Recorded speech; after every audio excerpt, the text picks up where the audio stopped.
Hi everyone, it's Chris from Stamp Blessings, and I'm here today to give you a quick tutorial for this fun fold card. I shared it last week and I asked if anybody would be interested in learning how to make it, and I had one or two say yeah.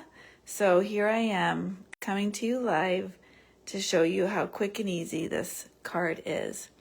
Now, I use Thoughtful Critters, and Close to My Heart is having a Stamptacular sale going on this month. It ends March 31st. Almost all of their stamps are on sale and matching thin cuts, except for some of these coded CC. So unfortunately, this one isn't on sale, but it's still really worth adding to your collection. But I'm going to be using a different stamp set tonight. I'm also using their Close to My Heart's 4 Seasons Summer package of paper. It's a beautiful paper pack, and their 4 Seasons line sold like hotcakes because it was so pretty. But summer is still available, so if you are interested, you might want to go ahead and grab it while you can, because it's a great packet of paper. And you get 6 pages, two-sided. Hi to everyone who's tuning in. I guess this is a great time to catch you. I appreciate you watching. And if you leave a comment and let me know where you're watching from or have any questions, make sure that you make a note and I'll come back and answer them. So again, here is the card, and I just threw it off to the side that we're going to be making today. But instead, I'm going to be using a new stamp set coming out of the next catalog called No Rain, No Flowers. And this catalog goes live from Close to My Heart in April. So April 1, you'll be able to see it, and it's got some beautiful sets. So when I make this card, I don't typically make fun fold cards because it just takes more paper, right? So I'm a little bit frugal, and I would be thinking, oh, it would be fine to just have this in the circle with a sentiment. But my friend Juliet mentioned you can have more people sign your card this way. So let's go ahead and get started with the papers that we're going to need. And I realize now I did forget my bone folder, but hey, that's okay. So out of the honey butter, I cut one regular size piece of cardstock, and that measures 1, 2, 3, 4, 5, yep, 5.5 by 8.5, so that we can turn this into a regular card, right? So we're gonna just fold it over, and I'll use a block because that's what I have handy, and it works okay. The next thing I need is a piece of white cardstock. And just to show you what that measurement is so that you can easily remember it, it's just really like 1/8, so we're going to be 1/4 smaller. So let's go ahead and measure that, and that is 5.25 by 8.25. And so that cardstock I'm going to also score in half. But then the tricky part is coming back out this way, and I'm going to go ahead and fold it outwards. And I'll just hold it like this. The bad thing about when you work with a block for a bone folder, it could be slightly dirty, and mine does have some ink on it. So I'm really holding my breath that I don't get ink everywhere. So far, so good. Okay. The next thing that we need is for the front cover is 2 pieces of cardstock. And I went with white, but honestly, I could have picked up any of these colors. And so on Close to My Heart, on their zip strip, so you have one patterned side, and then the other side tells you what colors are in that family pack. So for summer, it's avocado, bluebird, candy apple, capri, flamingo, honey butter, lagoon, and white daisy. So I could have picked any of these and had a safe match, but I went ahead and went with white. And so my top measures, again, 5.25 by 4. So I'm looking for that little bit of an offset. This would be kind of my normal cut. And then here, I went a little bit tighter, so not a whole 1/4 of an inch. This is 5 by like 1, 2, 3, 3, and just short of 4.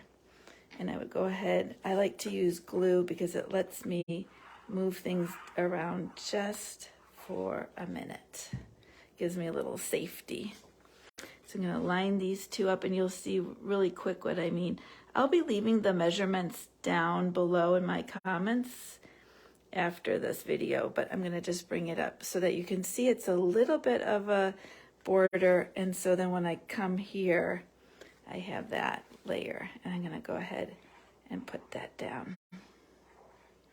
I could easily use my tape runner.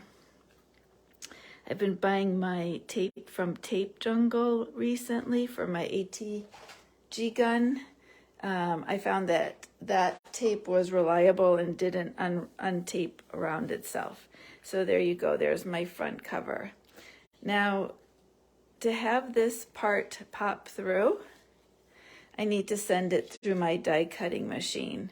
And so what I would do is lay it down and put a little bit of maybe sticky tape or masking tape, and then I would run it through my cutting machine. And I have the Vagabond, so I would just send that through. And with the magic of making a video and having it done, that's how it came out. Now, I'll be honest, I struggled with this layer. I don't know why this one was a pain to get through and this one went through easily. But in the end, it was kind of bumpy on the inside. So I cut an extra white layer to cover up the ugliness. So I didn't have to do that on this one. And I like it better having the green showing. But this one here was just all marked up. So it wasn't very pretty. So I kind of did this to fix it. So I'm going to just set this aside for now. And I want to stamp my little umbrella, and it's cute because it's upside down, so it's like the rain can't get you, and I thought that would go pretty with this flower pattern. I just peel that off. When you have a new Close to My Heart stamp, you want to go ahead and just rub it quickly on your skin. And I'm using Memento. I would also equally use my Intense Black ink from Close to My Heart. I just happened to grab this one when I was putting together my supplies. So I've inked that up, and I'm going to go ahead and give it a nice press. Now, Close to My Heart has the kind of markers that are tri-blend, but before I joined Close to My Heart, I had bought almost 50 Copic markers, and so since I've already had them, I just decided that I was going to stick with that. So in keeping with this pattern, I figured out what colors went well with it, and I'm going to just add, hopefully quickly so that it doesn't bore you watching me. I'm going to add some color quickly.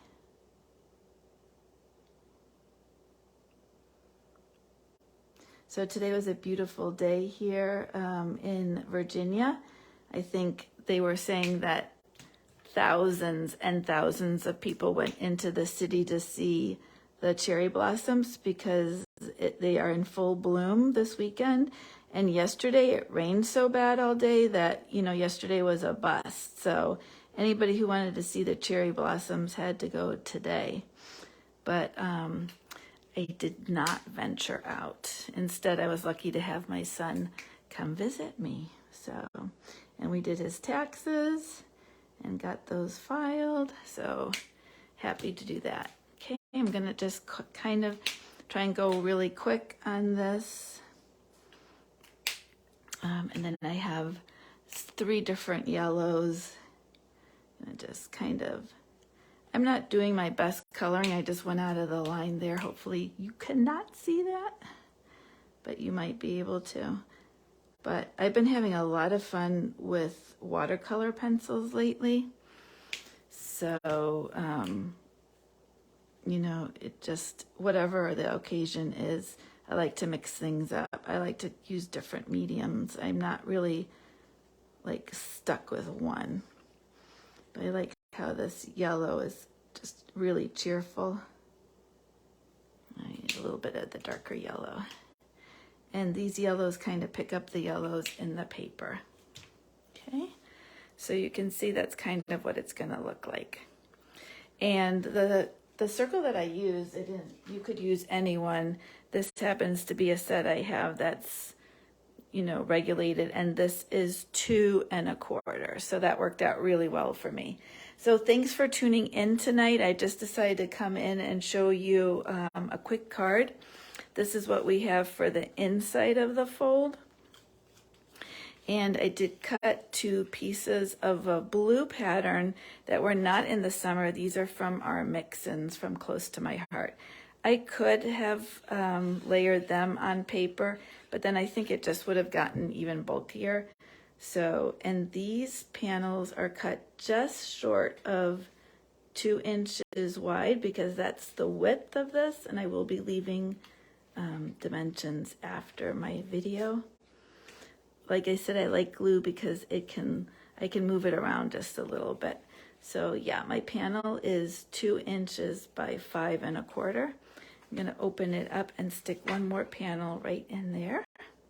You can see that this is a card that comes together just as quick as a regular card would. Once you know the dimensions and kind of get those folds down, it's really simple. Okay. So now this folds up nice, and I'm going to tuck that in on the inside. And I'm going to look here. It looks like it should. Normally I wouldn't have had that white panel, but I was explaining earlier that I had a mishap. I think just impatiently running it through my machine. So I want to make sure that when I put this in, I can get it kind of lined up with that other panel that's there and leave a border. Now when I close my card, I'm going to just put glue on this side so that this can open up and stay in place. So I'll remove this, pop it off, put a little glue down, and go ahead and set that in. Now I'm going to let this just set for a minute while I tell you a little bit more about the stamp of the month, because I think that this would work equally cute on one of these circles. They fit on there perfect. Look at them. And these are the ones that I've been having so much fun coloring. This little porcupine here, hedgehog, and this koala. And today I used this kangaroo, and I can't wait to share it with you. I did use Copic markers because I've been on a watercoloring kick. The other thing I wanted to do is here I have a sentiment on the outside. So before I went to video, I got out 2 new stamp sets that are coming in, and I heat embossed on black. So this is from a new set called Hello. I really like that. And I also heat emboss the word friend, and this is from a new set called Cosetti, or I'm not sure how to say it, but and that's right there. It's also pretty cursive. So I got these prepared because I want to put something on the outside of my card. So let's see if this has dried a little bit, and it has. So now I just have to decide which sentiment I want. Remember that that's just going to be on the outside. I could probably put both of them on. I could put friend. I do like the hello. It's kind of big. And I could even have hello friend together. All right, let's go ahead and add a little glue to that. And this is just fussy cut. It's really not that hard. You just have to have a good sharp pair of scissors. Hopefully I didn't put glue where it's going to go over that round circle. I want to make sure. Yeah, I probably did. Let's kind of clean that off. I'm going to put hello right there. So we'll leave that. It opens up, and then I want to put a sentiment here. And in the stamp of the month, it says, I'm here, rain or shine. It also says, you brighten my day. So either one of those would be really good. But I think I'm going to go with the hello friend on the outside, and I'm here for you, rain or shine. And Bluebird was a color that matched this paper pack. But because I went with sapphire on the inside, I think I'm going to stick with a black for my sentiment. So let me just quick ink that up. And hopefully I did not get any fingerprints. I'm going to lay it quickly here. All right, and ta-da, I managed it. But that's okay, that's a chance to embellish, right? I could even stick this word friend down there. Well, now you see that the struggle is real to keep inky fingerprints off. But this is how that card works now. And there you go. One fun fold card down. So it's equally pretty in green, I think, and the yellow is lovely too. Thanks for tuning in, and I appreciate you spending some time with me. Bye.